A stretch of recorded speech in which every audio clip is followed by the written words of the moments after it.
Добрый день. Прогресс Авто One UD представляет краткий обзор японского мини-трактора Kubota AST A14. Полноприводный трехцилиндровый дизельный трактор. В комплекте у него идет почная фреза с валом отбора мощности. Размер фрезы составляет 1,20 м. Вот такой замечательный трактор вы можете посмотреть в городе Улан-Удэ, Волгинская, 14А.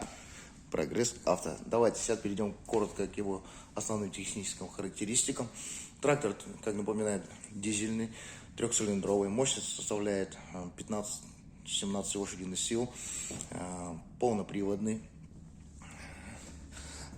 Клиренс составляет 30 сантиметров. Размер колеи у трактора составляет 80 сантиметров. Увеличение еще где-то примерно на 20-15 сантиметров. Так как колеса меняют, выдвигаются задние, передние меняются местами. Стандартная панель управления. Начнем с коробки передач. 3 скорости. Одна задняя, пониженная, повышенная. Вал отбора мощности составляет 2 скорости и одна, я так понимаю, реверсионная. Регулировка навесного оборудования. Поднять и отпустить. Спаренный тормоз. Ножной газ.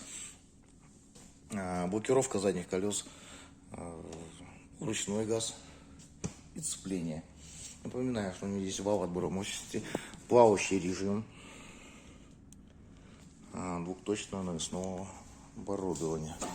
Так, ну давайте, если получится, открыть сейчас одной рукой моторный отсек. Так, ну видите, да, 3 цилиндра, все замечательно, без нареканий. Сейчас даже попробуем его запустить. Данный трактор. Так, нажимаем сцепление.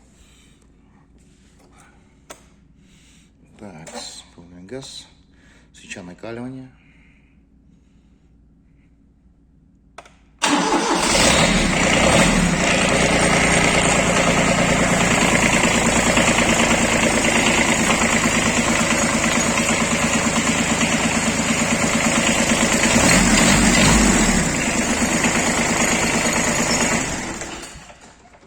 Трактор работает замечательно, заводится хорошо. Так, по резине. Резина не растрескавшаяся, в хорошем состоянии. Износ минимальный. Задний размер идет у него 8×16. Передние у нас идут 5×12. Напоминаю, данный трактор вы можете посмотреть вживую в городе Улан-Удэ, Волгинская, 14А, торговая база. Или на нашем сайте progressauto.com. Также можете посмотреть все основные его технические характеристики. А вы же приезжайте. И Волгинская, 14А. Прогресс Авто. Всего доброго.